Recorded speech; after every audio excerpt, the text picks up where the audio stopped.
Well, good evening, everybody, and welcome to Steep Rock Association's 2025 Winter Speaker Series.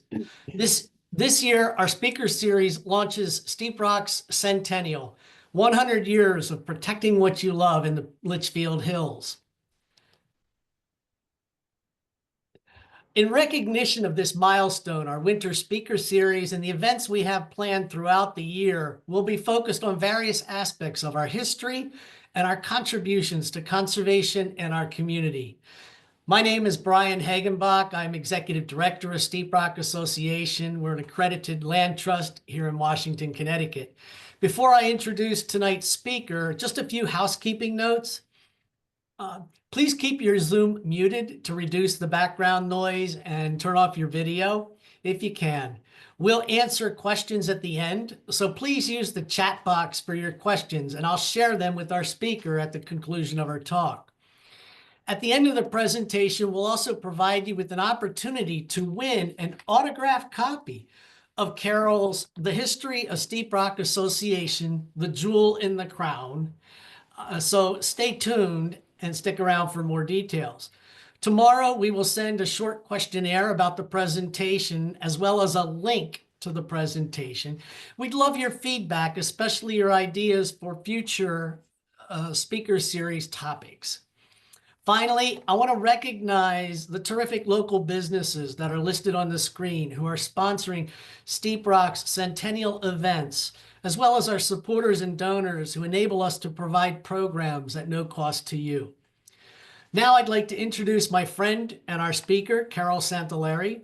Carol is the author of The History of Steep Rock Association, The Jewel in the Crown. She's a landscape historian and photographer, and she has spent 25 years hiking the trails in Steep Rock. I'm pausing to admit more people.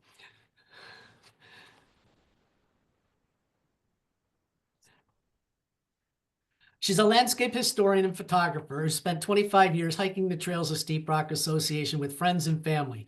With a fine arts degree in landscape architecture from Rhode Island School of Design, a master's degree in early modern landscape history from Columbia University, and 6 years as a curatorial research assistant at the Metropolitan Museum of Art, Carol brings both an artistic eye and a research-based perspective to her work.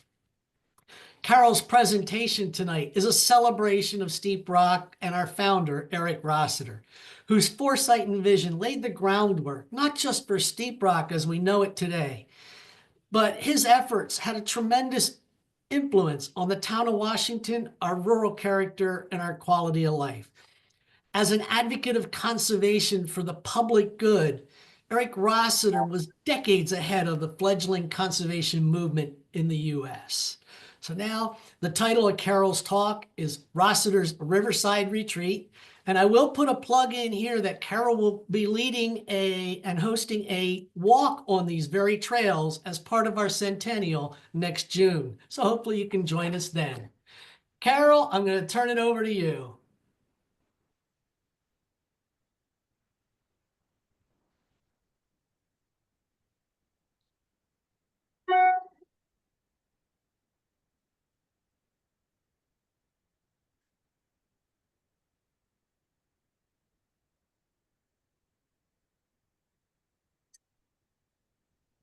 Okay, there we are. From the start. Sorry for the delay. Good evening, and thank you for joining me as Steep Rock Association kicks off its centennial celebration. The phrase Steep Rock carries many connotations, as many as 6. Steep Rock is the name of a hill rising from the Shepaug River in Washington, Connecticut. The hill was named for the cliff on its face, which consists of a steep rock outcrop, and the summit of the cliff is often referred to as Steep Rock, especially when one is huffing and puffing one's way up the hill to enjoy the magnificent view from the peak. When a man named Ehrick Rossiter acquired Steep Rock, the hill, cliff, and summit in 1886, and procured an adjacent hill called the Clamshell several years later he transformed them into a park in the forest called Steep Rock Park. So that's 4, right? Hill, cliff, summit, park. 40 years later, in 1925, when Rossiter founded a land trust, the property he conveyed to a board of trustees became known as the Steep Rock Preserve.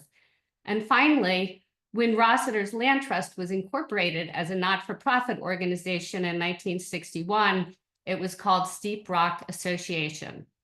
Since then, Steep Rock Association has grown exponentially, and today it encompasses not just the Steep Rock Preserve, but 3 other preserves as well: the Hidden Valley, Macrocostas, and West Mountain Preserves, all found in and around Washington, Connecticut.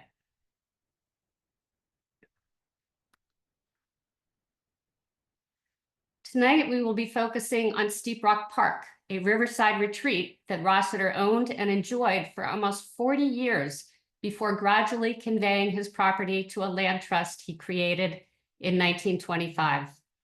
We'll start in the 1860s when Rossiter was a student at the Frederick Gunn School. Washington was a quiet town at the time. Fields and meadows stretched into the distance.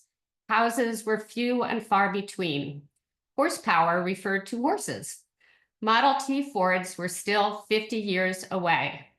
Things began to change in 1872 when the Shepaug Valley Railroad opened. The depot buzzed with activity. It took more than a decade, however, for the Washington Green to be transformed into the elegant neighborhood it was destined to become. Through the medium of then and now photographs, we will explore the development of Rossiter's Riverside Retreat, also known as Steep Rock Park. We will be looking through the eyes of a remarkable photographer named Joseph West, who lived from 1876 to 1952.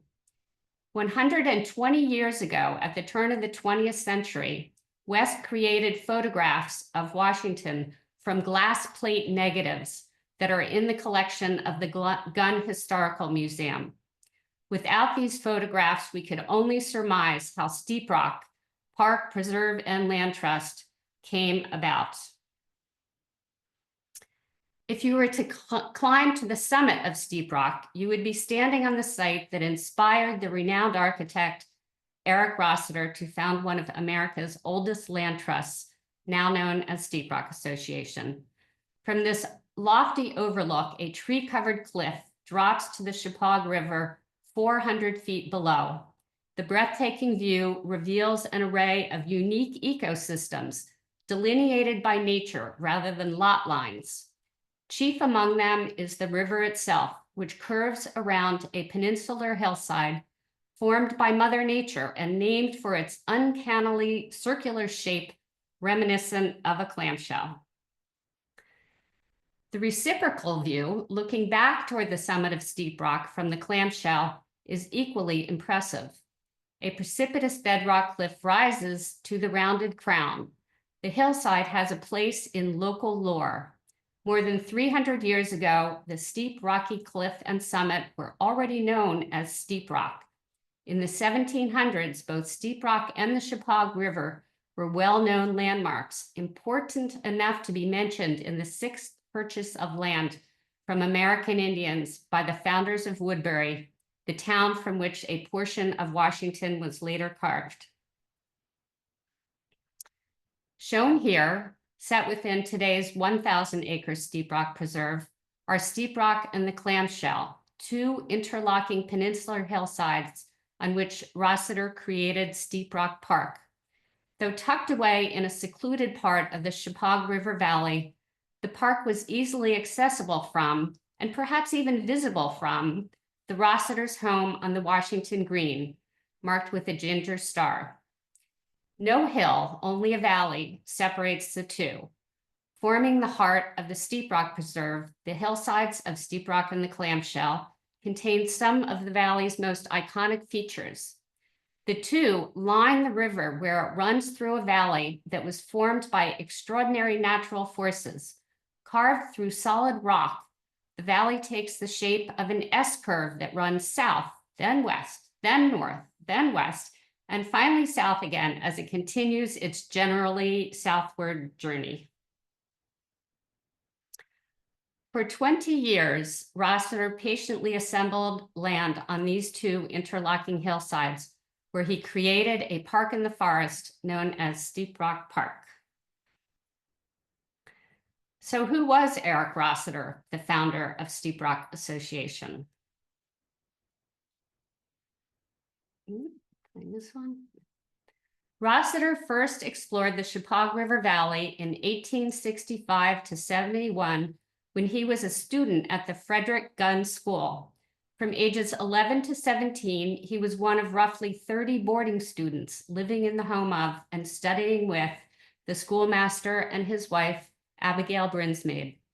Gunn was a Yale-trained botanist who on warm sunny days took his classes outdoors. He tramped through the countryside with his students, sharing his knowledge and love of nature. Rossiter revered Gunn. When the schoolmaster died in 1881, Rossiter wrote a long and touching eulogy for him, describing how Gunn urged his students to develop fortitude and self-reliance through strenuous sports and outdoor activities. The Shepaug River Valley was, and still is, a short walk from the Frederick Gunn School on Washington Green. As seen in illustrations by Rossiter's near contemporary, William Hamilton Gibson, Gunn students were often outside, fishing, swimming, skating, hunting, socializing, tramping, and camping. Initially, sports may have posed a challenge for Rossiter, who described himself as a delicately nurtured boy from the city. But regardless of whether he participated in some or all outdoor activities, the valley would have been his teenage hangout, the place where he grew from a sensitive preteen into an ambitious young man. Although Rossiter's main residence was in New York City, he retained fond memories of his school days in Washington. Not only did he and his wife Mary return there for extended stays, but Rossiter gradually expanded his practice into northwestern Connecticut. It is difficult to imagine what Washington would be like today if Rossiter had not taken the town under his wing. Designing over 30 homes and public buildings in and around the Green, he breathed life into the neighborhood, designing homes, schools, and institutions such as the Gunn Memorial Library and St. John's Episcopal Church. He even redesigned the steeple of the Congregational Church on the Green. His buildings were stylish, modern, and spacious, and tastefully integrated into the landscape. And as his business boomed, the Green blossomed, expanding in every direction with Rossiter-styled homes, north, south, east, and west. For decades, the neighborhood has been listed on the National Register of Historic Places. Rossiter's foray into the founding of a land trust can be traced back to the early 1880s. It was then that he and his wife decided that the Washington Green would be the ideal place to build a summer home for their growing family. They chose a site overlooking the Shepaug River Valley, a landscape that seemed poised for action with a dramatic rock outcrop and a famous rocking boulder known as Sampson's Rock. Developing plans for a striking shingle-style cottage, the Rossiters named their new home to be the Rocks. In 1886, as Rossiter, then age 32, prepared to break ground on the Rocks, he learned that an extraordinary parcel of land in the Shepaug River Valley was slated for logging. It was a landscape he would have known from his school days, a 90-acre parcel containing the eastern portion of the hillside, plus the cliff and summit known as Steep Rock. Delaying construction of the Rocks, Rossiter used his funds to buy the threatened land. Fortunately, he was not content with owning just a small portion of the geological anomaly.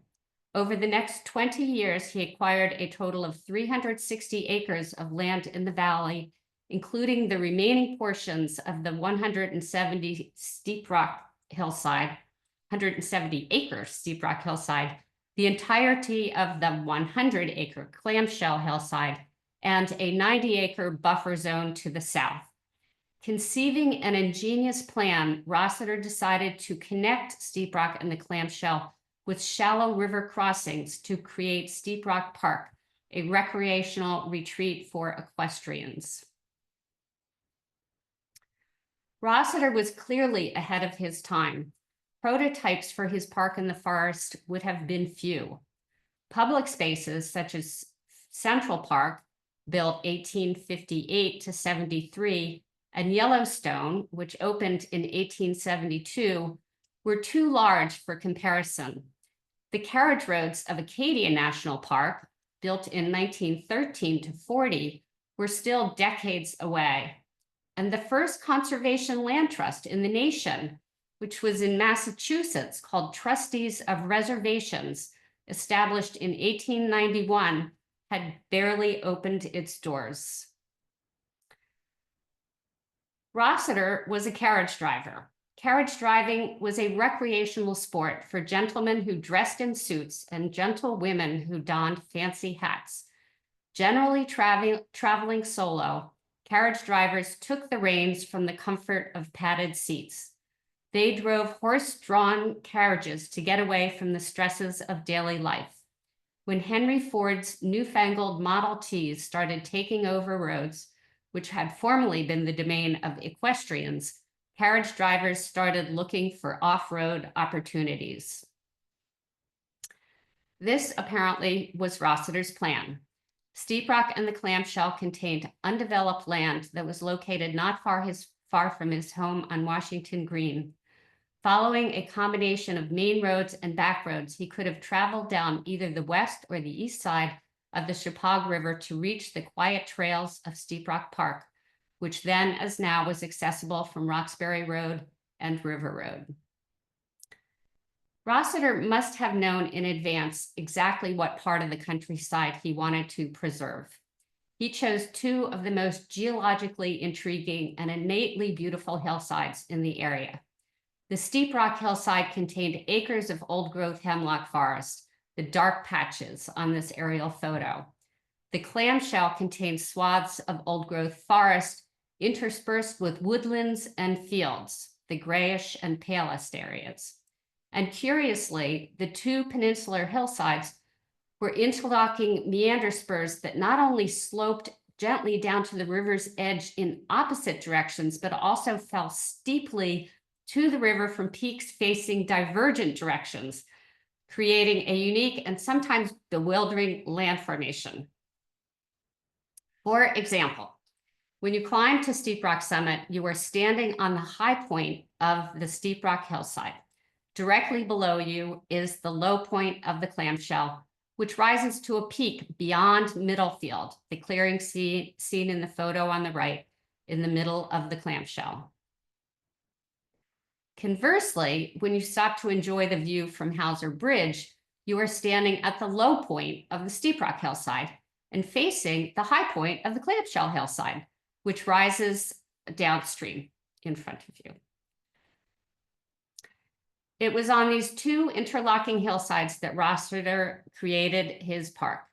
Here he installed wide, rock-free carriage roads through the landscape, leading from shallow river crossings and rustic entrances to scenic overlooks and picnic spots. Inviting friends and neighbors to use the park, he opened the wild beauty of the valley to the Washington community. The roads that Rossiter would have traveled to get to Steep Rock Park wound past several landmarks that are today part of the Steep Rock Preserve, but in Rossiter's day, they were owned by others. These landmarks include a golf links on the Shepaug River west of Barnes Road, the Holiday House east of Tunnel Road, and the railroad tunnel near the Hauser Footbridge, all marked here with ginger stars. In addition, the Shepaug Valley Railroad tracks ran north and south through the Steep Rock Preserve. The forerunner of the Washington Club was a golf links established in 1889 on what is now Steep Rock property. Open for about 15 years, the course stretched across a hillside on the east bank of the Shepaug River, west of Barnes Road. Astonishingly, golfers started play on the east bank of the river and continued on the west bank of the river by crossing the water on a seasonal pontoon bridge. In the photo on the left, the stone wall in the foreground marks the edge of the links on the east bank where the land falls off to the unseen river. Thus, it is a terrace on the west bank that fills the middle ground of the picture. A dozen sheep on the terrace provide some sense of scale.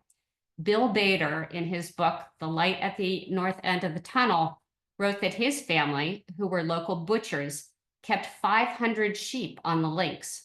In a win-win situation, the sheep kept the grass clipped, and the Baders had plenty of fresh land for their customers. Today, the land has been reclaimed by a forest, as you can see in the upper right-hand corner. Another landmark in the area, now owned by SRA, would have been Holiday House, which was once visible from Tunnel Road. Here for 25 years, wool merchant and philanthropist Edward Hook Van Ingen and his wife, Mary McLean Van Ingen, presided over a pastoral retreat for young working class women from New York City. The retreat featured a 3-story Rossiter designed guest house overlooking the Shepaug River Valley, seen on the hillside in the picture to the right. In the field seen below Holiday House, now the riding ring meadow, a garden provided fruits and vegetables for a household of 60 to 65 people. Young Black people studying hotel services at Hampton College in Virginia were invited by the Van Ingens to put their skills to work at the guest house, where they received on-the-job training. Today, much of the open space on the right has been reclaimed by forest, again seen in the insert. In 1870 to 72, the railroad tunnel was cut through solid rock while the railroad was under construction. The tracks were removed in the 1940s, and today the railroad tunnel is a favorite destination for visitors to the Steep Rock Preserve. For passengers and crew of the Shepaug Valley Railroad, the ride through Washington would have been exhilarating. As seen here, trains traveled on rail beds that had been cleared of trees to prevent forest fires lit by locomotive sparks. As the rail cars chugged up hills, coasted down hills, and wound in gentle arcs along the river's edge, passengers would have seen expansive and ever-changing views of the countryside. In the 1940s, the tracks were removed and the rights of way, now owned by Steep Rock Association, are maintained as trails. The Steep Rock Hillside. The first land that Rossiter acquired was on the Steep Rock Hillside, a parcel that had no dry access to public roads. These days, it is hard to imagine the role that fords, or shallow river crossings, played in the history of Steep Rock Association. For carriage drivers to reach the summit in Rossiter's day, they had to direct their horses into the river. To complicate matters, carriage drivers couldn't just cross the river wherever they pleased. As seen here at the entrance to the Steep Rock Hillside, with Tunnel Road on the left and Steep Rock on the right, the banks were frequently too steep and rocky, or the water was too deep for horses to cross the river. Consequently, well-used fords were cared for as if they were roads. They were established and maintained at specific places where the riverbed could be safely negotiated. In Rossiter's day, there were 3 fords that provided access to Steep Rock, marked here with ginger stars. 2 crossed the river from Tunnel Road, and a 3rd crossed from the clamshell. From the east, the Long Ford crossed the river at an angle over a wide stretch of water extending its length. Beautifully sited, it featured scenic views upstream and down that were visible only from the middle of the river. Downstream was a wide and lengthy view which converged on a tree-topped hillside rising to a peak above the river. The ford was nicknamed Rossiter's Ford in 1901 when West photographed the crossing overlaid with a rustic walkway that Rossiter must have designed and or funded. Despite its many benefits, the walkway probably didn't last very long.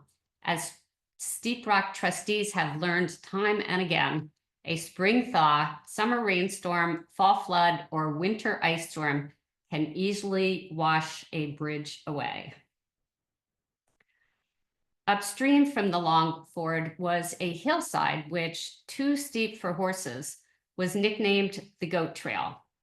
Recently improved, the trail now offers hikers a somewhat challenging yet very rewarding hike up and down slopes at the river's edge. Carriage drivers who crossed the long ford to the Steep Rock hillside would have enjoyed a pleasant ride south on a flat forested floodplain.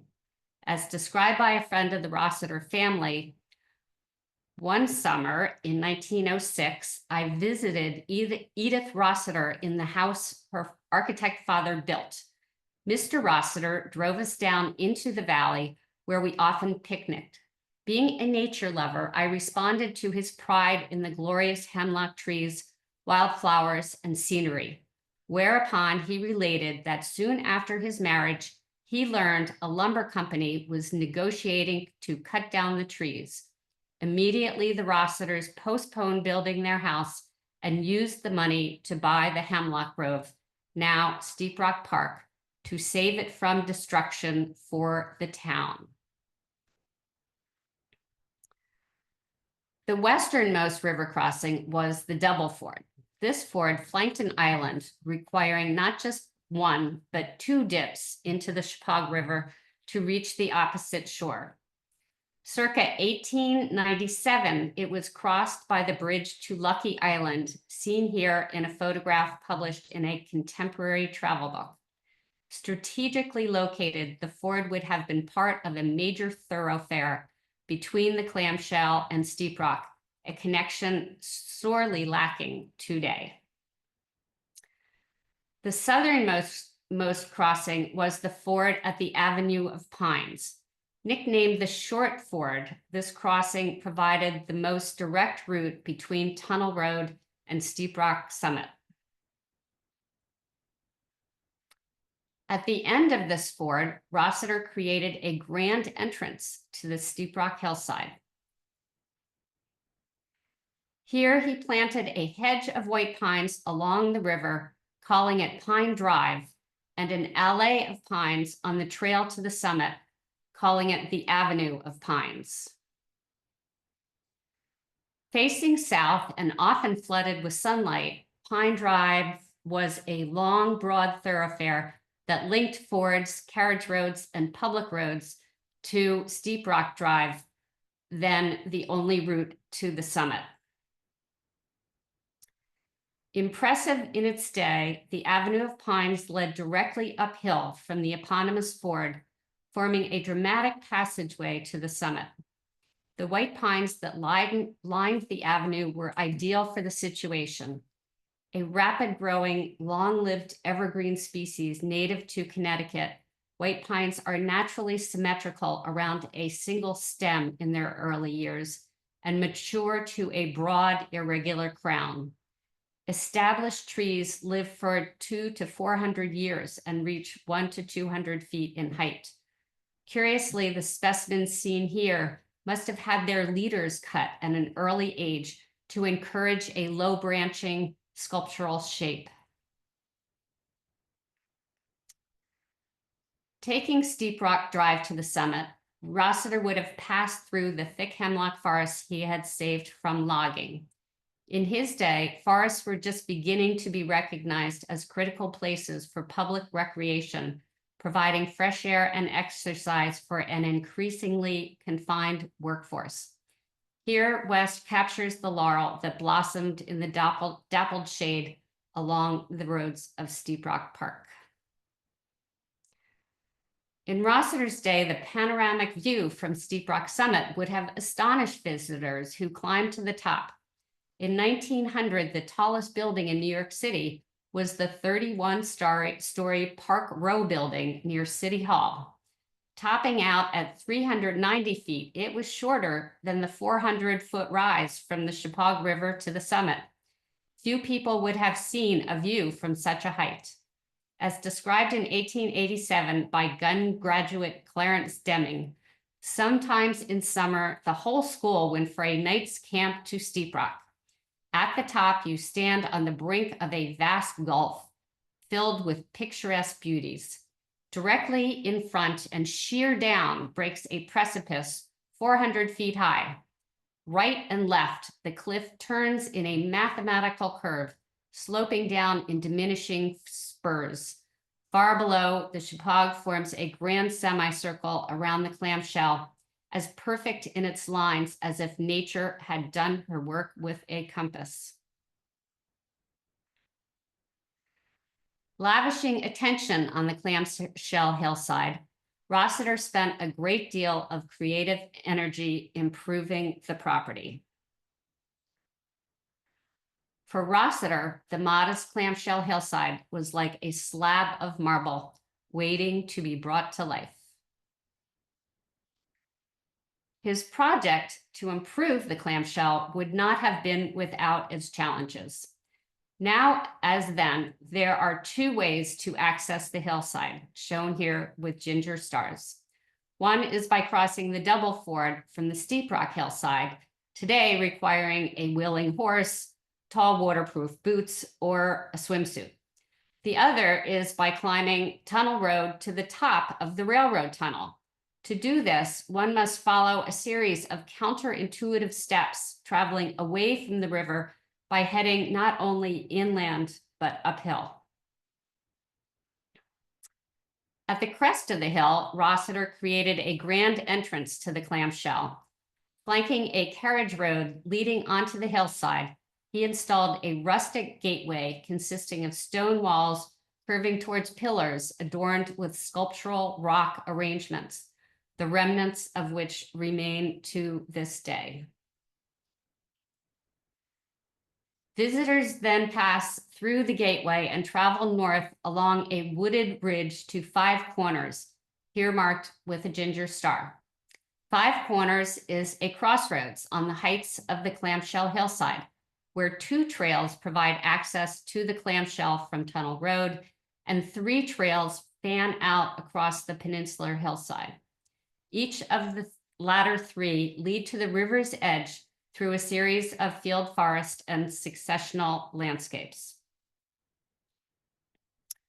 One of Rossiter's first stops when driving on the clamshell would surely have been the Overlook, which, though somewhat overgrown today, once featured a spectacular view of the countryside. Here, the architect cleared trees from a steep hillside to open a wide and expansive bird's eye view of the river, which stretches east from the Overlook. On the north or left side of the river is the grand entrance to Steep Rock. A portion of Pine Drive is visible, marked by a row of small, dark, recently planted trees. On the south or right side of the river are Tunnel Road and the railroad tracks, where a train has just emerged from the tunnel, pouring smoke and steam from its smokestack. The same view in winter reveals more of the landscape.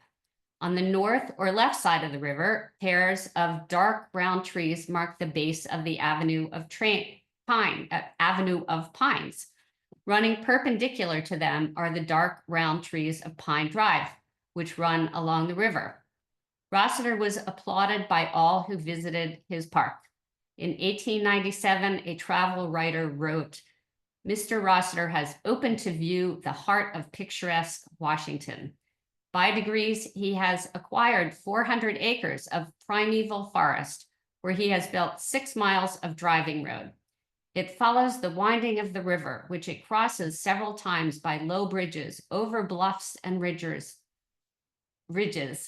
under Steep Rock Cliff and onto its summit. This drive is pronounced by intelligent travelers unsurpassed in loveliness in this country or any other." Beyond the overlook, Rossiter could have continued down the eastern edge of the hillside on Rossiter Drive, which offered striking views across the river. Cut into the edge of a steep valley wall, the road was wide, flat, and free of rocky intrusions. One might ask how such precise excavation could have been accomplished in the days before backhoes. Probably by hand and horse.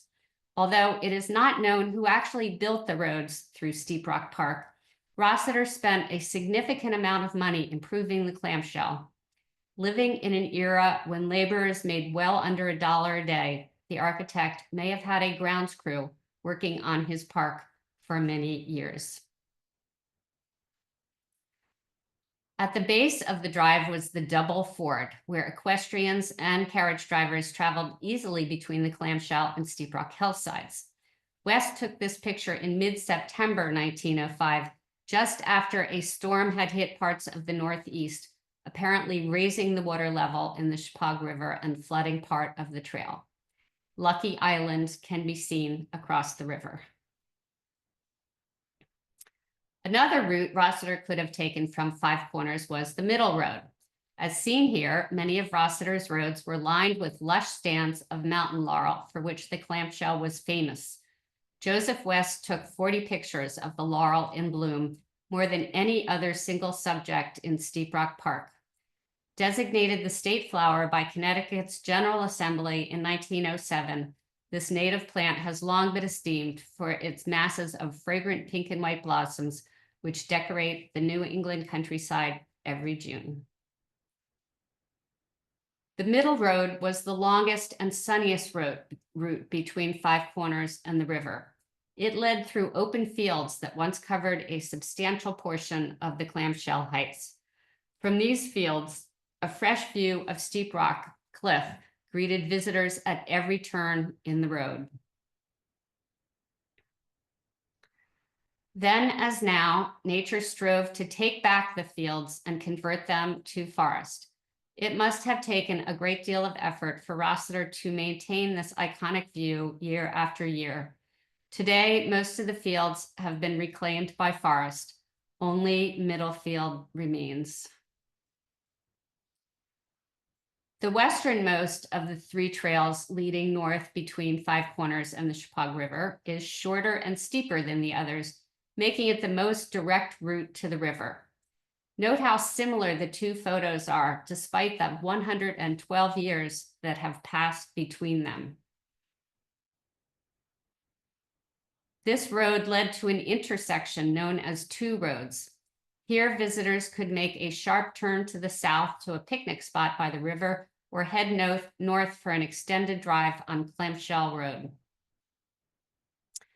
In Rossiter's day, Clamshell Road would have been a favorite destination. It circled the hillside on three sides, providing a long, pleasant ride along the water's edge. The road itself was wide and flat, perfect for horse-drawn carriages. It featured a succession of picturesque waterside views, many still visible today. Note the seasonal island that continues to recur in the river, again, more than 100 years apart. Oops.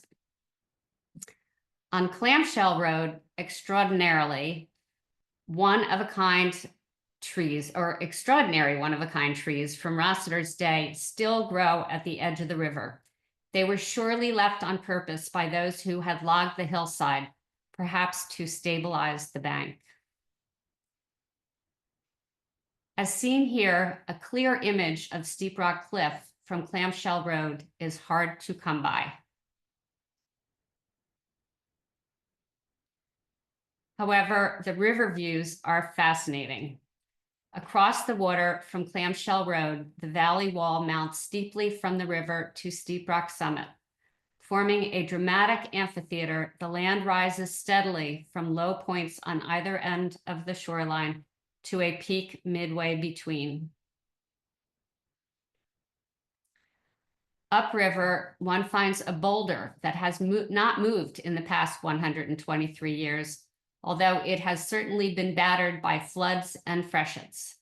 The worst flood in the area was in 1955, when 2 back-to-back hurricanes unleashed 20 inches of rain on the area, creating floodwaters that took down at least 5 vehicular bridges in Washington and immersed the depot in 12 feet of water. How did this boulder survive such an onslaught? Perhaps it is like the tip of an iceberg, exposing only a fraction of its mass. Whether hill, cliff, or summit, whether park, preserve, or land trust, Steep Rock is a cultural landscape that has influenced Americans' ideas about being American for well over 100 years. The sheer rise of the bedrock face would have amazed the early settlers who moved to Washington to get away from the crowded coastal areas. And even earlier, the steep rocky cliff and the view from its peak would have awed Paleo Indians who, archaeologists have discovered, came to hunt, gather, and fish in the area 12,000 years ago. In Rossiter's day, the beauty and sublimity of the landscape attracted people seeking respite from an increasingly industrial world. Today, we honor Steep Rock for its awe-inspiring beauty, its outdoor recreational activities, and its ecological features. The old-growth forests that cleanse the air we breathe and filter the water we drink, the clear, cold, free-flowing water of the Shepaug River that nourishes the area's wildlife, and the natural ecosystems that allow native flora and fauna to thrive. Thank you for tuning in this evening. I hope you will join Steep Rock Association throughout this year as it celebrates its centennial. Well, thank you, Carol, for really an amazing and informative and well-researched presentation. The stunning photos, both that are archived that we got from the Gunn Museum, matched with the contemporary, that really just gave us a snapshot of Steep Rock's early history and tidbits of Rossiter and what inspired him to do his work. Can you unshare your screen, or do you have anything else? Oh, no, I don't. While we pause So, right here. yeah. I do want to invite anybody attending, if you've got questions or comments, please put them in the chat. Somebody said they loved it and they would like to show others it was recorded. Yes, it was recorded. And as I said in the beginning, we will share that recording tomorrow. Let's see. Okay, you should see my screen now. While people might be putting their names or questions up, I've got one or two, Carol, to get you started. And I'm wondering, you dove so deeply into Rossiter. If you had a chance to have lunch with him, either back then or today, what would you like to know? What would you ask him? What from your research, what are your unanswered questions? And, you know, how would that conversation go? That's a good question. I guess how, you know, he was an architect by training, and yet he had an amazing sense of landscape. And I think I would be curious to find out how he developed his sense of landscape in a way that was so sophisticated, to the extent that he would actually not only cite his own buildings into the landscape in unique ways, but also even create a park. That's a pretty big job. We have another comment that we have a descendant of Ehrick Rossiter on the call tonight, and she's very proud of his legacy. Oh, how exciting. Yeah, thank you, Lisa, for adding that in here. And while we wait for more questions, I'm going to ask you one more, and I'm really intrigued by your research processes, your methods, the intentionality of your photography, and so I'm wondering if you could speak a little bit about how that how your research background helped you shape the book, the talk, and your exploration of Rossiter's legacy, to match these archival photos. Just talk about your own experience putting the book together. Well, I worked at the Metropolitan Museum for many years, and we put on exhibitions and wrote exhibition catalogs. And in essence, is what you do is it's all about the artwork. So you're talking to the artwork. And I just thought it would be really interesting to, think about the landscape in the same way, and kind of bring it alive by talking directly about it instead of, talking about history, without pictures. So that was my goal. Nice, thanks. We had a couple more comments. Thank you so much for the wonderful presentation. It was fascinating. And then this was terrific.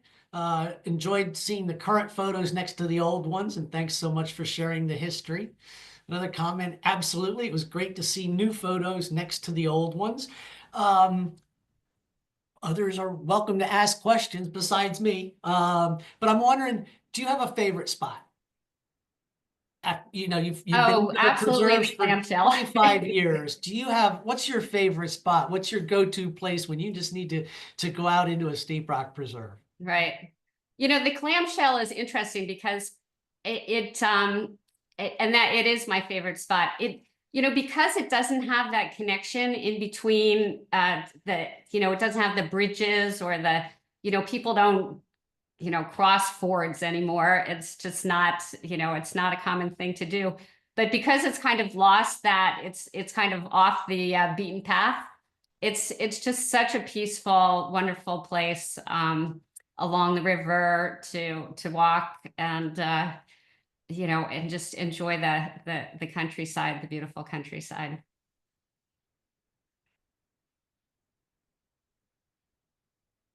Apparently there's a question in the chat, but I'm not seeing it. Let's see.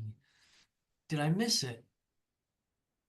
Oh, okay, here we go. I missed it. I'm sorry. How good are the historical records of all of this? How much digging and research did you have to do? Because it's really remarkable work.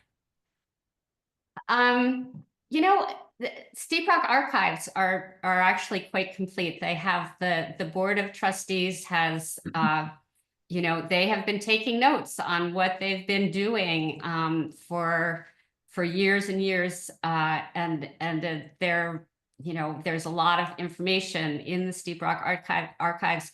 This kind of prehistory, in a way, Rossiter's history is a little bit more prehistory, was a little harder to put together. But with the photographs, once I discovered the photographs and started trying to put my tripod on the same place that Joseph West put his tripod 100 years ago, it just, like, to me, it just made it so much more exciting to try to put together the pieces of how Rossiter worked as a landscape architect, essentially. Another question came in. How long did it take you to research Steep Rock in this book? 5 years. 5 years. That's quite an investment. Thank you so much. Hugh said, one of the most inspiring aspects of your presentation is that Rossiter passed us an incomparable gift, and that we have the good sense to honor it with our stewardship. And I would second that. Well put. And their favorite spot is the clamshell overlook down toward the Hauser Bridge, which, yeah, that is a spectacular view up there.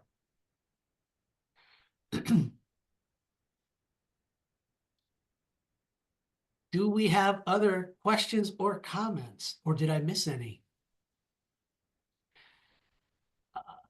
Oh, okay. What's your new project? Are you working on something else? I'm actually working with the Housatonic Valley Association on a history of the Housatonic, and I'm trying to do kind of the same thing, is to find old photographs and tell the story through pictures. Terrific. While we wait for any more, I just want to let people know that there'll be a post-event survey found in your email tomorrow that will include a link to this presentation. For those of you who fill out and submit the survey, you will be entered into